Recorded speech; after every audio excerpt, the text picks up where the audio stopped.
আসানসোলের Kulti traffic guard পুলিশের পক্ষ থেকে কুলটি থানা মোড়ে রাখি বন্ধন করলেন রাস্তায় যাতায়াতকারী গাড়ি চালকদের, পথচারীদের রাখি পরিয়ে মিষ্টি মুখ করানো হয়। পাশাপাশি যেসব মোটর বাইক আরোহীর হেলমেট ব্যবহার করছেন না তাদের থামিয়ে রাখি বন্ধন ও মিষ্টি মুখ করিয়ে হেলমেট পরার আবেদন করেন। পাশাপাশি পথ নিরাপত্তা বিষয় নিয়েও সচেতনতা করা হয়। উপস্থিত ছিলেন Kulti traffic guard police. Bureau report, Times Now, Asansol. আজ আমরা কুলটি ট্রাফিকের পক্ষ থেকে এসেছি এই থানা মোড়ে। আজকে একটা শুভ দিন, রাখি বন্ধনের দিন। আজকের দিনেও আমরা মানুষকে সচেতন করার চেষ্টা করছি যে তারা যেন সবসময় হেলমেট পরে চলে, গাড়ি চালানোর সময় যেন সিট বেল্ট পরে চলে, ট্রাফিক রুলস নিয়মকানুন যেন মেনে চলে। এইটাই আমাদের মূল মোটো।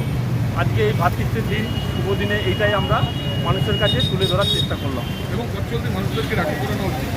হ্যাঁ, আর কি করা হচ্ছে মিষ্টি মুখ?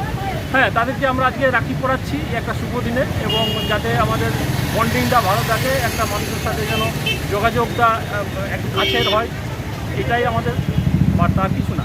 আপনার নাম? আমার নাম অসীম কুমার দে, সাব